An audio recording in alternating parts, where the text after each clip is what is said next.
Today I read, actually a couple of days ago, I finished Thirsty Mermaids by Kat Leyh. This is going to be a long video because I'm going to give you a bunch of backstory you didn't ask for. I'm going to go on a rant that has almost nothing to do with this book. And then I'm going to actually try to do some analysis. Because I have an English degree and I want to sound smart. So, Kat Leyh, didn't look up the pronunciation of the author's name before I started recording, so that's how you know this is going to be a high quality video. She is a graphic novelist / comic artist / writer that I've read before. The first thing I read by Kat Leyh was the first volume of Lumberjanes, which is a very long comic series about a group of teenagers at a magical summer camp. I didn't like that one. The characters were teenagers, but they felt very much like 9-year-olds. They were very wacky and ridiculous in an age-inappropriate way that just didn't make sense for that story. You see some of that in this book, but in this book, Thirsty Mermaids, it makes sense. I also didn't like Lumberjanes Volume 1 because it wasn't a good start point. That book feels very much like a Cartoon Network show. Very much. I could see that being made into a TV show. But it feels like the first volume, it should feel like the pilot of the show, and it feels like season 3, episode 6. Like they just throw you in there at a weird point. And they didn't give really any backstory to any of the characters, not of the magical summer camp. It was just not the entry point that you expect it to be. And I think that series started as a webcomic. So maybe the webcomic starts with more backstory and character introductions. And then when it got published into a comic series, the publishers and author just assumed that the readership was people who were already reading the webcomic and already knew all this, so they didn't reiterate like a start point. I don't know. But I didn't feel that was a very good introduction to the series. So I only read the first volume. There's like 20 volumes. Maybe it gets better. I'm sure you get more backstory in the other volumes, but I just didn't. I don't feel like reading 20 books when I wasn't in love with the first one. I learned after recording this that Kat Leyh had absolutely nothing to do with the first volume of Lumberjanes. They came onto the series much later. And so literally everything I said about Lumberjanes is just entirely irrelevant to this video. And then I saw a graphic novel by Kat Leyh called Snapdragon. And I saw that it was from the creator of Lumberjanes, and I was like, probably won't love this. It's a middle grade novel about a girl who befriends this old woman in town who everyone says is a witch. I didn't go in expecting to like it, but I saw that it was a one-shot. It wasn't a 20-book comic series. And I'm on a mission to read every single book about lesbians, so I thought, let's just do it. Let's just try it. And Snapdragon is fantastic. Oh my god. What an incredible middle grade graphic novel. Just a great story. All of the storylines connect in this really satisfying way. And it's like this really heartwarming story that you absolutely don't expect at all going into it. And it's just like, oh my god, what a good book. And like, it's for middle grade. I've been reading a lot of YA graphic novels that are kind of ass, to be honest, and that was another reason I didn't expect that to be good. But Snapdragon is so good. I highly recommend Snapdragon. It's for middle grade, but anyone could read this. It's one of those stories that has something for everyone. I think that's because some of the characters are adults. Like the old woman is obviously an old woman. Like there's something for everyone. It's queer. There's a queer love story. One of the side characters is trans. Beautiful book. Highly recommend Snapdragon. Just a great story. And I think the reason that story is so good is because it's a complete story. It's a one-shot. It's very thoroughly planned and executed. You get the beginning, middle, and end. Good starting point, good ending. You get all of it. Love Snapdragon. And this book is the same. It's a complete one-shot. And Thirsty Mermaids is the same way. It's a complete one-shot, complete story, beginning, middle, to end, one volume, not a series. and it's also very good and significantly better than Lumberjanes. I actually heard about Thirsty Mermaids before I heard about Snapdragon. I saw this in my library. I saw that it was from the creator of Lumberjanes, and I was like, I didn't like that, so this probably won't be very good. And then I read the description, and it's absolutely did not sound like it was something up my alley. And while I am on a mission to read every single book about lesbians, spoiler alert, that's not physically possible. And when I'm on my deathbed at 130, just kidding, I plan to live forever, but when I'm on my deathbed at 130 and I go, oh shoot, I couldn't get around to those, I wouldn't be talking about the books that don't interest me. I only have a limited amount of time, so unfortunately. Since I can't get around to every gay book, I want to mostly read the one that interests me before I start reading the ones that don't interest me. But then after I read Snapdragon, I was like, this is fantastic. This writer actually is good. And it's just Lumberjanes, maybe the comic series, the series aspect of it is what I didn't like.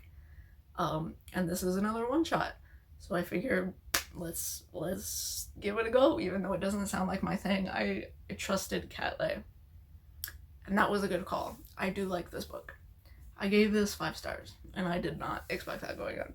This is a graphic novel about 3 mermaids who stumble upon a human shipwreck, and they find these old bottles of alcohol in the shipwreck, and they get drunk, and then they run out of alcohol, and they have to use their magic to turn themselves into humans to go on land to find more alcohol so that they can continue their night of drinking. And then they get stuck on land because they realize that they don't have magic in their human forms. So they have to figure out how to navigate the human world and also how to turn back into mermaids. But that did not sound compelling to me because I don't drink. I don't understand drinking culture. I don't understand alcohol, just like fundamentally. This is the rant portion of the video. I just don't understand alcohol. I don't get it. I don't get the appeal. Not even remotely. We grow up hearing about this drink that's toxic to you.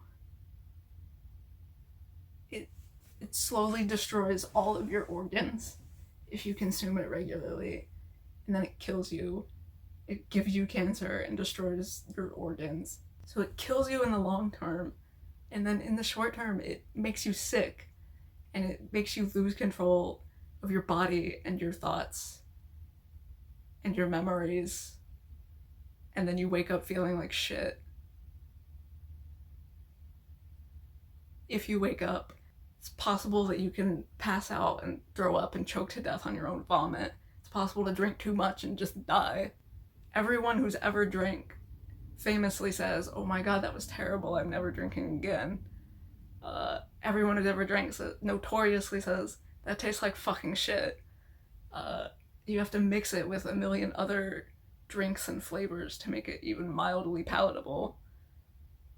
Why are you conditioning yourself to like something that tastes like shit and is also expensive, also famously expensive?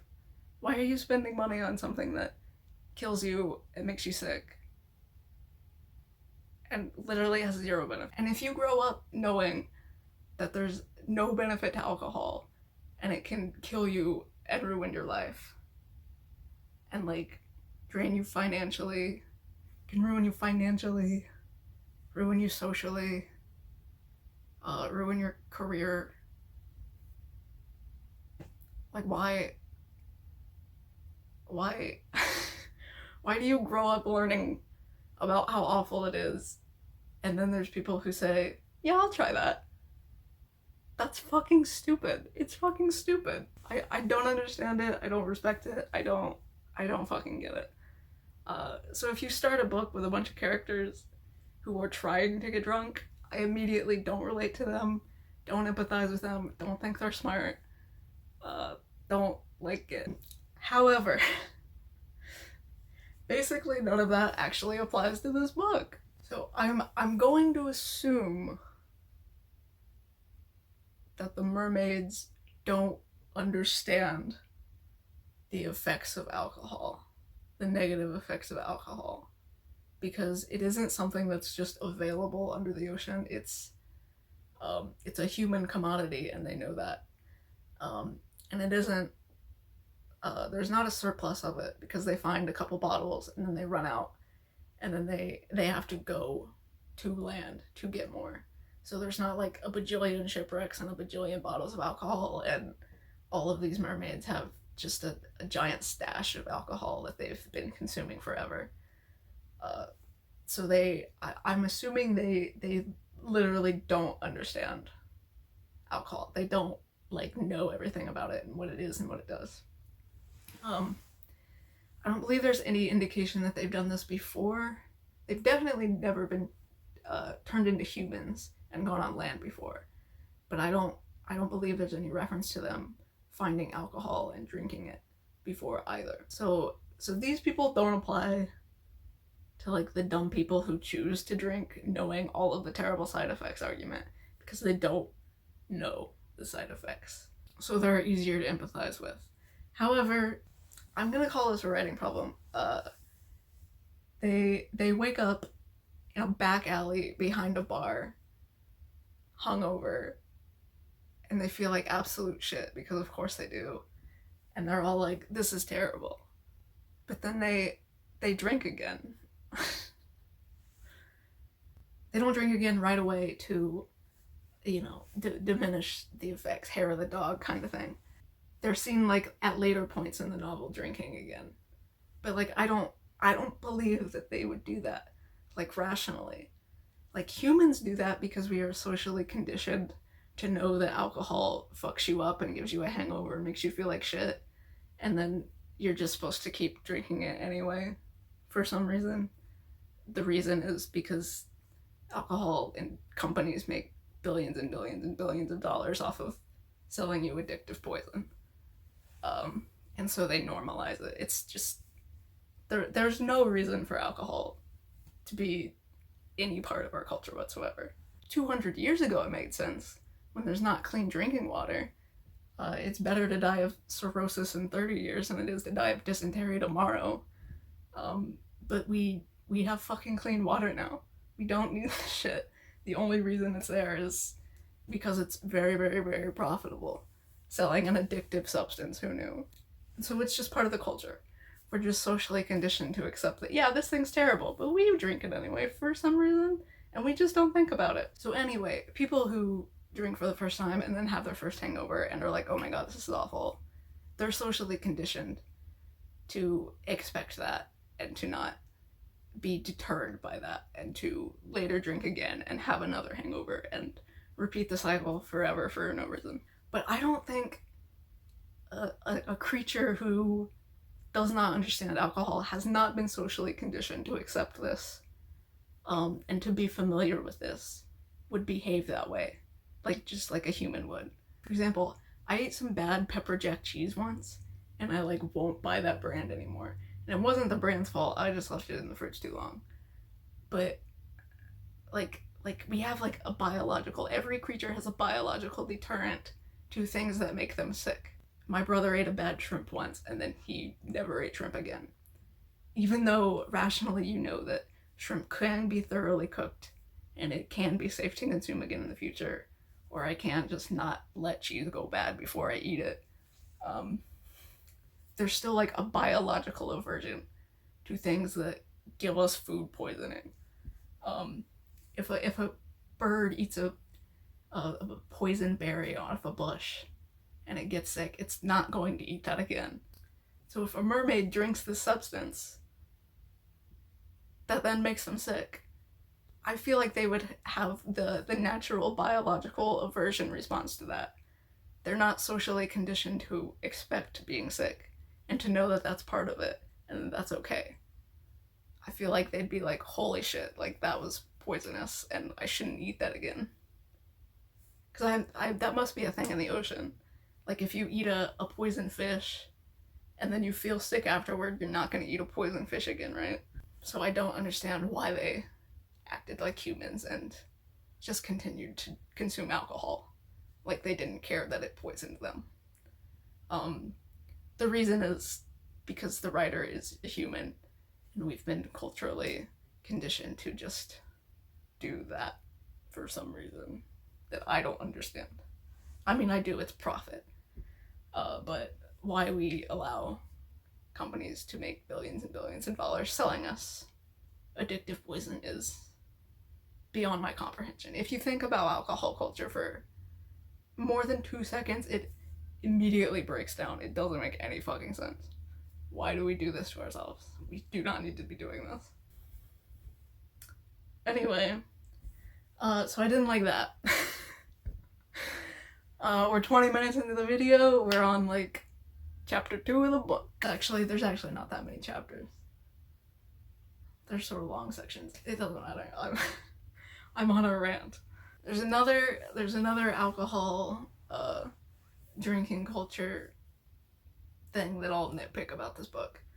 The mermaids befriend the bartender who helps them get jobs, and she lets them stay with her while they're looking for jobs and looking to become mermaids again.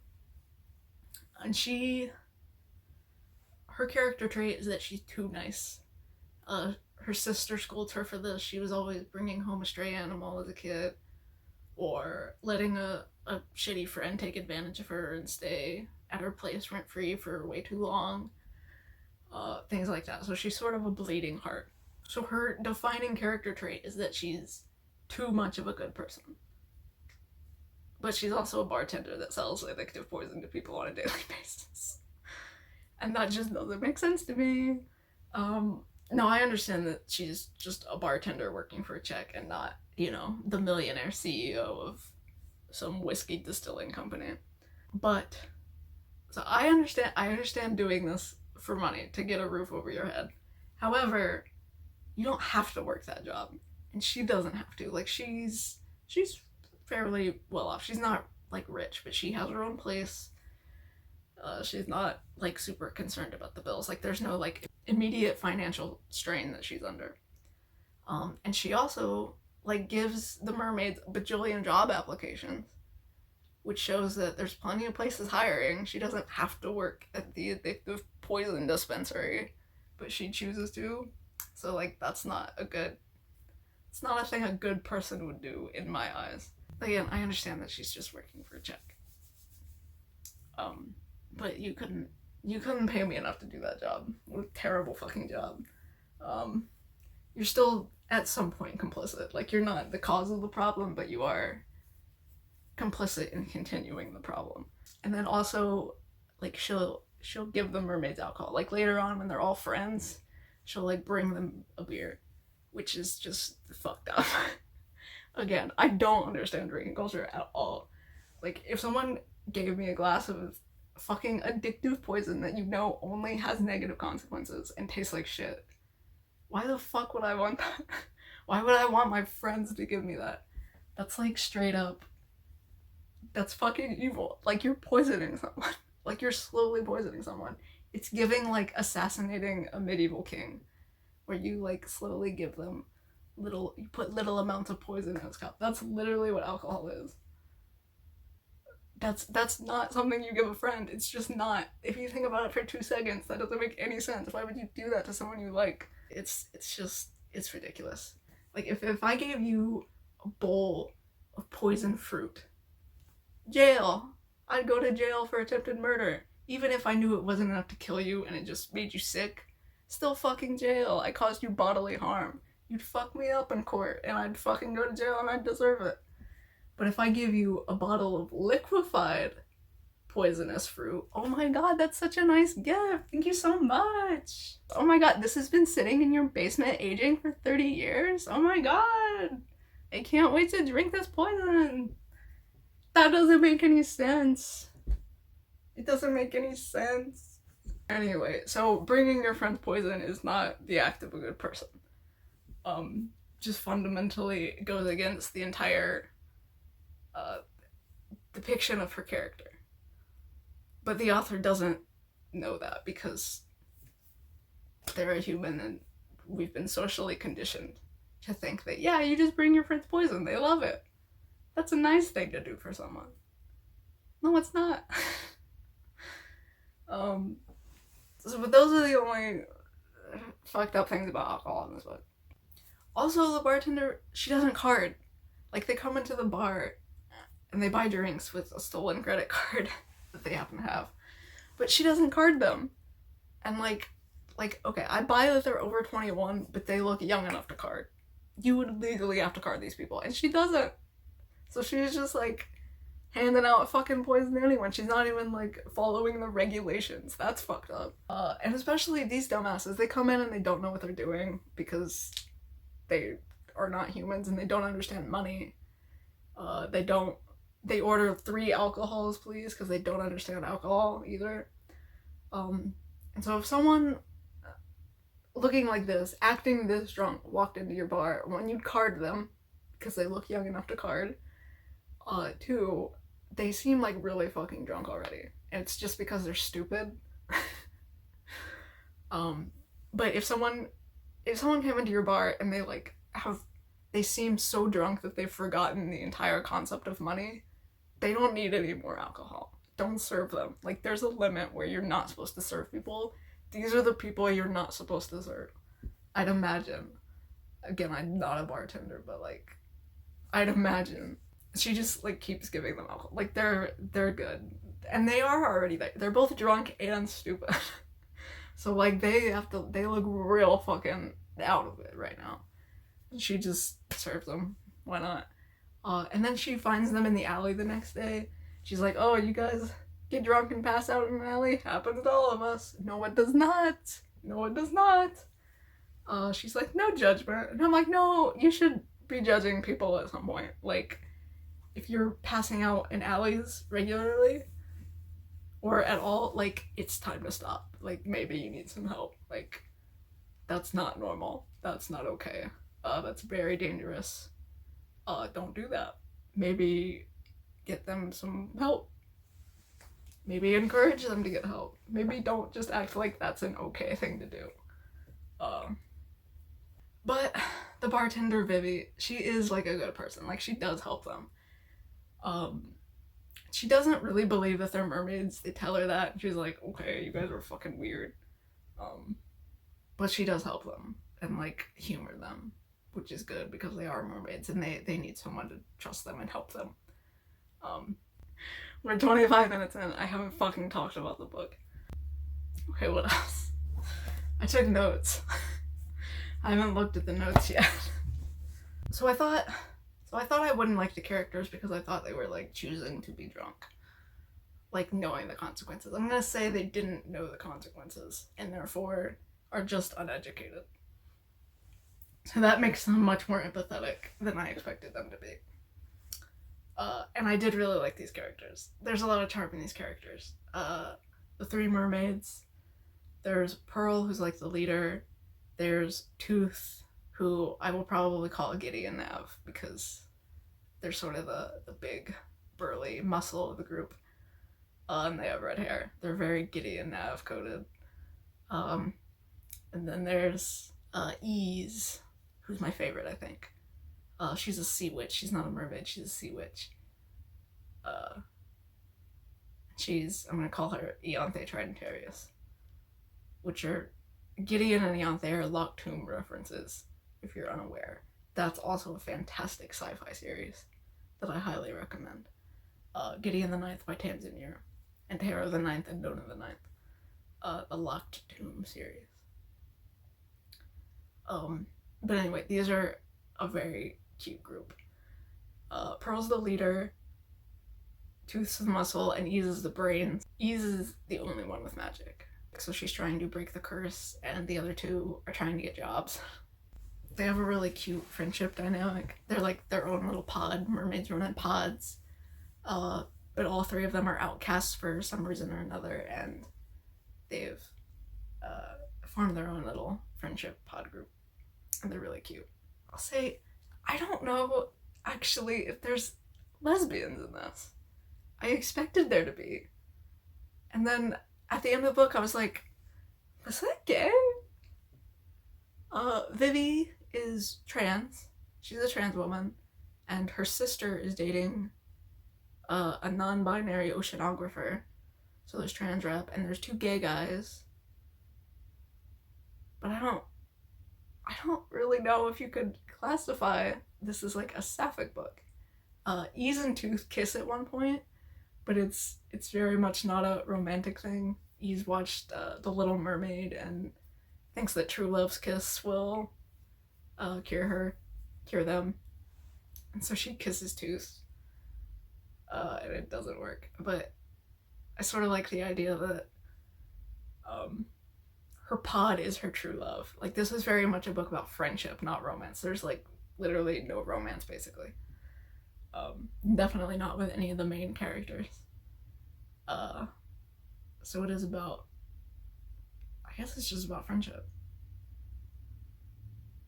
But I kind of headcanoned the 3 mermaids as a throuple.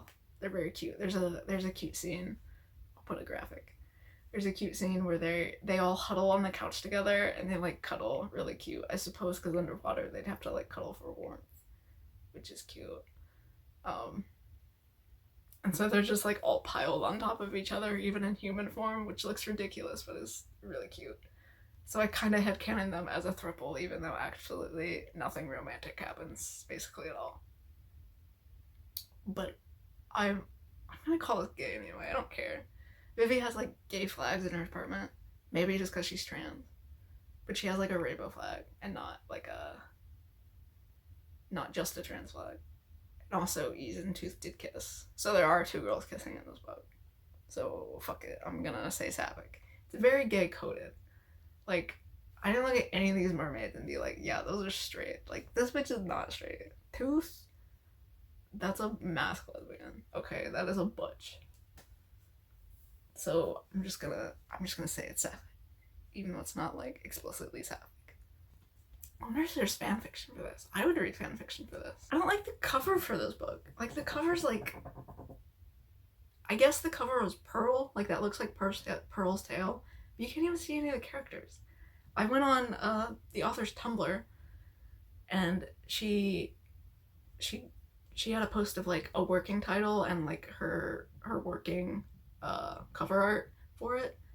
It was called Mer Bitches at first, which is funny. Thirsty Mermaids works too. I think that Vivi works better. It's the name of the bar where Vivi works, and they're thirsty for alcohol, even though that doesn't quench your thirst because it's alcohol. But whatever, I'm not talking about the title. But that mock-up cover art had like the 3 of them sitting at the bar, which makes a way better cover art than just some random mermaid tail where you can't even see the characters.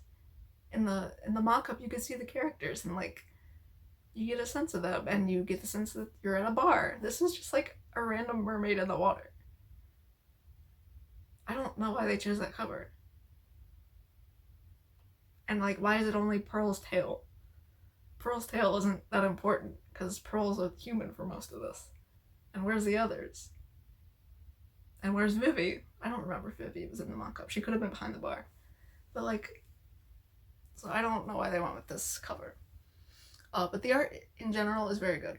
I like Kat Leyh's art style. And it's not lazy. There's a lot of there's good color, there's good action. I mentioned how Lumberjanes has sort of like juvenile, over the top cartoon characters. There's like hints of that in this. Like, there's very funny beats of action. Things are very animated and dramatic sometimes. Not over the top in this book though. I think it works well for comedic effect. Sparsely.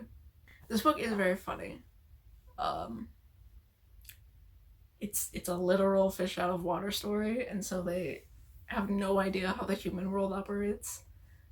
They spring out onto the docks butt naked, very funny. And everyone's staring at them, and they're like, oh, okay, we have to get clothes. Everyone else is wearing clothes. So they... There's a funny moment where they pass by like all these stands on the boardwalk selling things, all these vendors. And one of them is selling clothes, and they just like walk past the clothes. And they go to like this enclosed pool, and they like steal steal everyone's clothes. Everyone swapped into swimsuits.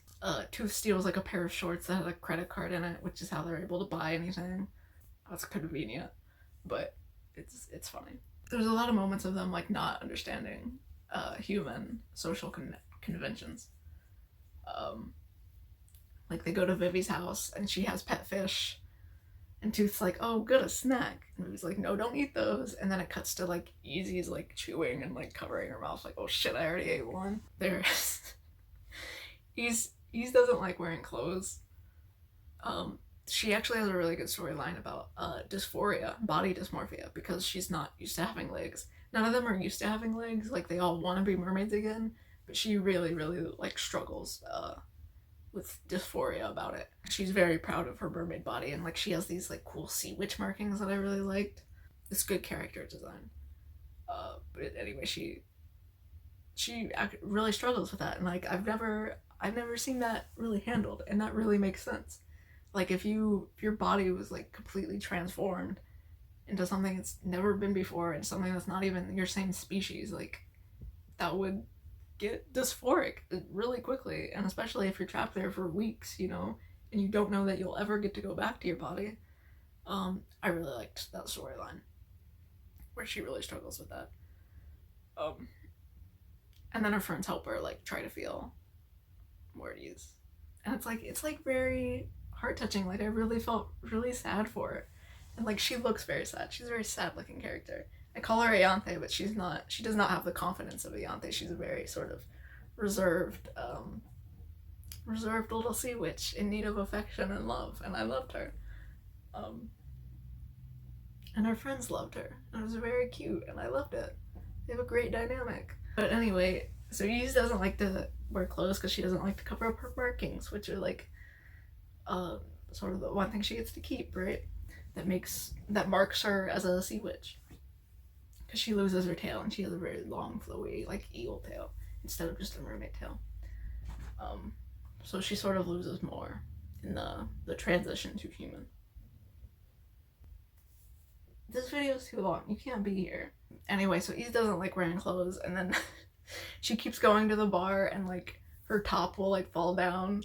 She likes to wear like the smallest tops available, like little tank tops, and it'll just like the straps will come off the sides. She'll just expose herself, and the bouncers tell her repeatedly, "Ma'am, you have to put on a shirt. Like you have to cover up." Like that's very funny. Like they all kind of do that. Pearl also does that. Where there's one point where she's like wearing a towel walking down the street, and it starts to slip, and she doesn't notice because she doesn't care. So her butt's just hanging out while she's walking down the street. That's a funny shot. I said Ease isn't really Ayante. Tooth is very Gideon. Like there's a scene where she like beats a guy up. There's multiple scenes where she beats a guy up. Pearl doesn't have a Locktomb equivalent. She's not really a Harrow. I guess she's short and has dark hair, but she doesn't have the complexity of Harrow. That doesn't matter. I started talking about the art style, how it's very good. Again, not lazy. I've read some lazy books. Very thorough, great use of color, great use of action. I also want to say good use of transitions. There's a couple moments where it really plays with the form of a graphic novel. And like, there's a conversation happening sort of while you enter a scene or in the background of a scene, and that'll be displayed but like kind of cut off, or you only get like part of the conversation, and it sort of mimics overhearing something in a bar or wherever. And I really like that. I think it really plays with the form of the novel, the medium. I like on their job hunt that they end up getting jobs that suit them unconventionally, because like they apply for jobs and they don't have names. So it's like first and last name, and it's like, well, I'm Tooth, I'll be first, and then Pearl, I'll put Pearl for the last name. There's two of us, so we can both share an application. So they just don't understand how the human world works. They end up like sort of naturally stumbling into jobs that make sense for them. There's also shots like this one, which I think do a good job of conveying the characters' personalities in just a very simple one-off giveaway frame that you really only pick up if you really look at it. So you have Pearl using her fork to eat her omelet, which is the most human way to eat it. That's why she's sort of the one in charge. She adjusts the easiest and the fastest to human life. And then you have Tooth just picking it up with her bare hands. And that shows how she's a character who sort of brute forces everything, grabs life by the omelet, and then you have Ease, who's very hesitantly just licking it, very unsure, has no idea how to eat this thing that she's never seen before, is not well adapted to human life and food and experience. And I think that's just a great way to show character in a very simple frame. Just one shot that really gives you personality. Like, that's good writing. Fuck, I want to say more. This was a good book. I gave this 5 stars. I actually really like this. I'd like to get a physical copy, even though the cover isn't very good. I don't know why they went with that cover. Kat Leyh could have drawn a different cover. Also, this is unrelated. In Snapdragon, in the back of Snapdragon, it talks about the drafting process. And there was a working title for that book, which was way cooler than the title Snapdragon. It's called Snapdragon because the main character's name is Snapdragon. But it was like, oh my god, it's called Roadkill Witches, I think. Which just sounds way fucking cooler, to be honest. So Kat Leyh, work on your covers, work on your titles. Snapdragon covers, okay. They had a couple of working covers that were also pretty cool. That maybe I preferred a little bit. But yeah, this is not a good cover art. Why'd you do that? You could do better. You could do so much better. Any frame from this book would have been better. This is like conceptually a really weird cover. Now I'm just repeating myself, but like it does have like the bottles of alcohol, I guess, to show that they're thirsty. That's not a good cover. You could have done better. You did do better. I saw the mock-up. It was way better than this. But yeah, this is a good book. I highly recommend this. I do think Kat Leyh is a good storyteller, especially in her one-off graphic novels. Standalone, that's the word. I keep calling it one-shots like I'm reading a fucking fanfiction. Standalone graphic novels. I'm definitely interested in reading more of her work. I don't think she has anything else out, unless I want to read like 19 more volumes of Lumberjanes, and I do not. I don't want that. But I do definitely recommend this book, even though I don't recommend drinking. Yeah, this is one of the better queer graphic novels I've read. Not romance heavy, not very sapphic, but it's like sapphic tangent. It's kind of gay. Like, it's gotta be gay. Like, it's gay coded. Most of the characters are queer, I'd imagine. I don't know. The mermaids don't talk about their love lives, but like, it's gotta be fucking queer. Like, there's no way. That's just not the focus of the story, is the like, it doesn't matter if they're gay. Like, they're just trying to get back into the ocean, which I guess is like a trans story. Like, their trans species is transspecial. Transspecies. So it's about, and there's like literal references to dysphoria. So I guess it's kind of a trans metaphor. And there's also trans characters. So I guess this is more of a trans book than a sapphic book for sure. But I still think it's sapphic. A little bit. There's one kiss. And if you're as old as me, you know that one sapphic kiss, well, you'll watch like 10 seasons of a TV show. You'll read 20 volumes of a comic for one sapphic kiss. That's not very good. And then both of the lesbians die in the next panel. So, you know, that's good enough for me. I'm used to crumbs, aren't we all?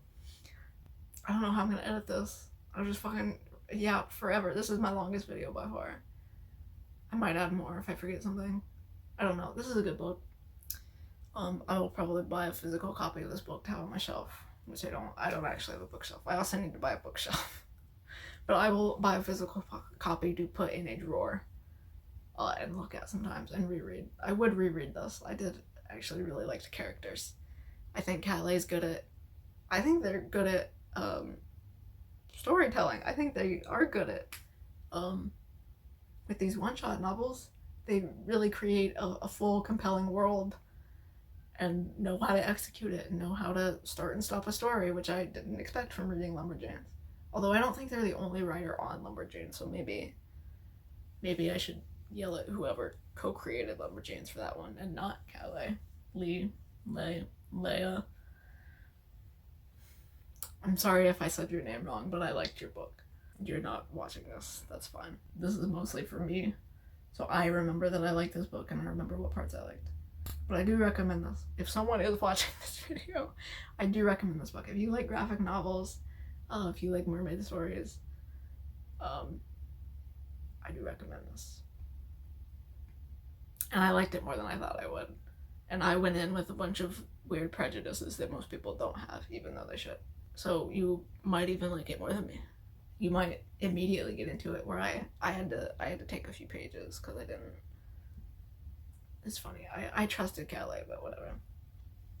I went in so skeptical that my first reading of the first few pages were like, I'm not going to like these people. But I did like these people. I liked them a lot, actually. Except the bartender sometimes. But mostly she was good. But sometimes I was judging her. She wasn't judging people, but I was judging her a little bit. Not her fault. Really the author's fault. Really the culture's fault. Whatever. Good book. I recommend this. I gave this 5 stars. I really liked it. Emotionally satisfying. Narratively satisfying. Queer. Some good. Things about mermaids I've never seen before.